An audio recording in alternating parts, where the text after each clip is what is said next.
আচ্ছা, একটা প্রশ্ন করা হয়েছে যে জাকাত প্রদানের খাতসমূহ ও সম্পদের একটি আনুমানিক পরিমাণ সবিস্তারে উল্লেখ করার জন্য। বিষয়টা তো অনেক লম্বা, ও শর্টকাট কিছু বলা যাবে না। আর যে কোনো বিষয়ে মানে সংক্ষেপ, অনেক জিনিস আছে সংক্ষেপে বললে এটা হবে না, বলতে পরিষ্কার করে বলা লাগে। জাকাত যেটা জাকাতের নির্দিষ্ট খাতগুলো পরিষ্কারভাবে উল্লেখ আছে, কোরআনে পাকের আয়াতের মধ্যে আছে। কোরআনে পাকের আয়াতের মধ্যে পরিষ্কারভাবে জাকাতের খাতগুলো উল্লেখ আছে। 8টা খাতের কথা বলা হয়েছে। 8টা খাতে জাকাত দিলে জাকাতের ফরজটা আদায় হবে। মনে রাখবেন, জাকাতের পয়সা আপনি মসজিদে দান করলে হবে না। জাকাতের পয়সা কোনো মাদ্রাসায় দান করলে হবে না। কথাটা কেমন লাগে না? জাকাত যাকে দিবেন একজন ব্যক্তিকে মালিক বানাইতে হয়, আর মসজিদ একজন ব্যক্তি না, একটা প্রতিষ্ঠান। মাদ্রাসা একজন ব্যক্তি না, একটা প্রতিষ্ঠান। এই জন্য মাদ্রাসায় জাকাতের সম্পদ দান করলে জাকাত আদায় হবে না। তবে কোনো মাদ্রাসায় যদি নির্ধারিত কোনো ফান্ড থাকে, যেই ফান্ডটা কেবলমাত্র গরিব, মিসকিন, এতিম শিক্ষার্থী যারা, তাদের খাতে এই ফান্ডের টাকা ব্যয় করা যায়, তাহলে ওই খাতে জাকাতের পয়সা দিলে আপনি দিতে পারেন। সেখানে ব্যক্তিকে মালিক বানানো হইল। ব্যক্তি কারা? যে গরিব ছাত্র, মিসকিন ছাত্র, এতিম ছাত্র, এই তাদেরকে মালিক বানানো হইল। আর কোনো জায়গায় যদি এই ধরনের কোনো খাত না থাকে, জেনারেল ফান্ড, কোনো মাদ্রাসার জেনারেল ফান্ডে জাকাতের টাকা দেওয়া জায়েজ নাই, ফরজ আদায় হবে না। কোনো মাদ্রাসার জেনারেল ফান্ডে কেউ যদি জাকাতের টাকা দান করেন, তাহলে আপনার জাকাত আদায় হবে না। যত কোটি টাকা আপনি জাকাত দেন, জাকাতের ফরজ আদায় ফরজের জায়গায় থাকবে, ফরজ আদায় হবে না। এবং জাকাতের ব্যাপারে আরেকটা জরুরি বিষয়, সেটা হলো আমরা হিসাব করে সম্পদের জাকাত আদায় করব। মনে করুন একজন মানুষ, তার যেই সম্পদ আছে, অনুমান করে একটা অনুমান তিনি করলেন যে কত পার্সেন্ট জাকাত হয়।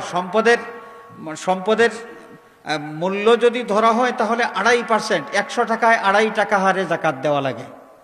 100 টাকায় 2.5 টাকা হারে জাকাত দেওয়া লাগে। নেশাব পরিমাণ মাল যদি হয়ে যায়, তাহলে সম্পদের 2.5% জাকাত দিতে হয়। কোনো মানুষ হিসাব করলেন এবং অনুমান করলেন যে আমার সম্পদ যা আছে এর জাকাত হিসাব করলে কি হবে না, এই ধরেন 10 লক্ষ টাকার বেশি হবে না। তিনি অনুমান করলেন, কিন্তু হিসাব করেন নাই, আলাদা আলাদা করে হিসাব করেন নাই। তিনি অনুমান করেছেন এবং তিনি মনে করেছেন যে 10 লক্ষ টাকা আমার জাকাত হবে। এই লোকটা জাকাত হিসাবে 1 কোটি টাকা দান করলেন। কত? 1 কোটি টাকা তিনি জাকাত দান করলেন। 1 টাকার জাকাতও তার আদায় হবে না। জাকাত আদায় করতে হলে জাকাতের হিসাবটা খুবই জরুরি। আপনি জাকাতের সম্পদের হিসাব করবেন এবং জাকাত কি পরিমাণ হয়, অ্যামাউন্ট কি পরিমাণ হয়, অ্যামাউন্টটা আপনি নির্দিষ্ট করবেন। অ্যামাউন্ট নির্দিষ্ট করার পর আপনি জানলেন যে আপনার সম্পদের জাকাতের পরিমাণ হলো 20 লাখ। এইটা জানার পর আপনি যদি এখন 1 লক্ষ টাকা গরিবের মধ্যে দান করেন জাকাতের টাকা হিসাবে, এটা জায়েজ, আপনার ফরজও আদায় হবে। কারণ 20 লক্ষ টাকা আপনার জাকাত, এটা আপনি জানেন। 20 লক্ষ টাকা আপনি দিয়েছেন, আর অতিরিক্ত আরো 80 লক্ষ টাকা আপনি দান করলেন, অতিরিক্ত আরো 80 লক্ষ টাকা দান করলেন। কিন্তু হিসাব না করে যদি অঢেল টাকা পয়সা খরচ করা হয় জাকাত হিসাবে, জাকাতের ফরজ আদায় হবে না। এটা আমাদের মনে রাখতে হবে। আমাদের সমাজে অনেক মানুষ হিসাব টিসাব না করে গড় পড়তা কিছু 100 লুঙ্গি, 500 শাড়ি, আর এই প্যাকেট হাবি যাবি 5 লাখ টাকা গরিবের মধ্যে বিতরণ করলেন। এর মধ্যে 2 লাখ টাকা মিডিয়ার পিছনে খরচ করলেন, টেলিভিশন চ্যানেল 10টা ভাড়া করে আনলেন, টেলিভিশনের চ্যানেল প্রচার করার জন্যে। আপনার জাকাত এইভাবে আদায় হবে না। আপনি হিসাব করে আগে বের করতে হবে কত টাকার জাকাত আসে আপনার। এই হিসাব বের করার পর কমপক্ষে যত টাকা আপনার জাকাত দিতে হয় এই টাকা আপনার দেওয়া লাগবে। আপনার ফরজ আদায় হয়ে যাবে, পাপ থেকে আপনি মুক্ত হয়ে যাবেন। এরপরে অতিরিক্ত যা পারেন আপনি দেন, কোনো সমস্যা নাই। এই জাকাত সম্পর্কে এই জরুরি বিষয়গুলো আমাদের মনে রাখা দরকার। এবং যাদের সামর্থ্য আছে, সামর্থ্যবান মানুষ আমরা যারা, হিসাব করে যদি আমরা জাকাত দেই, বাংলাদেশে দারিদ্র সীমার নিচে যত মানুষ বাস করে, দারিদ্র সীমার নিচে অবস্থা এমন থাকবে না। বাংলাদেশের সম্পদশালী মানুষ যারা আছে তারা যদি সম্পদের হিসাব করে ঠিকমতো জাকাতটা আদায় করত।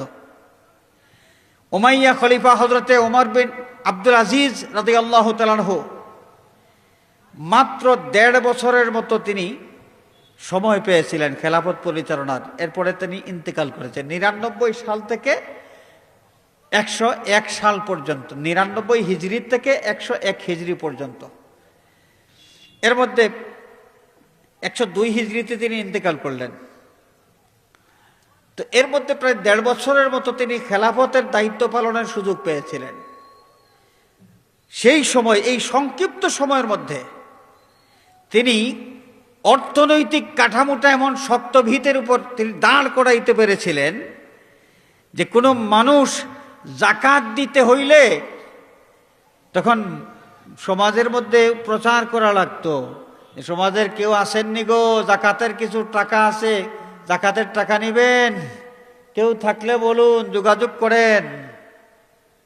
তখন তার মানে কি জানেন? জাকাত খাওয়ার মতো লোকের সংখ্যা কমে গিয়েছিল, সব মানুষ আর্থিকভাবে সচ্ছল হয়ে গিয়েছিল। কেন? জাকাত ব্যবস্থার সুন্দরভাবে তিনি প্রতিষ্ঠিত করেছিলেন। জাকাত ব্যবস্থা এখনো আমাদের সমাজে, আমাদের বাংলাদেশ প্রায় ৯৩% মুসলমানের দেশ। এই ৯৩% মুসলমানের মধ্যে নেশাব পরিমাণ মালের মালিক মুসলমান যত আছেন, যদি হিসাব নিকাশ করে হিসাব মতো সম্পদের জাকাত আদায় করেন, তাহলে সমাজের গরিব মানুষের এই গরিবী হালত আর বেশি দিন থাকবে না। দারিদ্র সীমার নিচে জনসংখ্যার যত পার্সেন্টেজ আছে, এই পার্সেন্টেজ আরো অনেক গুণ কমে যাবে, অনেক গুণ কমে যাবে। আমরা এই ব্যাপারে বড় উদাসীন মনে করি। কিছু লুঙ্গি আর কিছু শাড়ি শুড়ি এগুলি বিতরণ করলেই মনে হয় আমাদের হয়ে গেল। না, সম্পদের হিসাব করে জাকাত আদায় করা। আল্লাহ রাব্বুল আলামিন এই বিষয়গুলো বুঝার এবং মানার তৌফিক আমাদেরকে দান করুন, আমিন।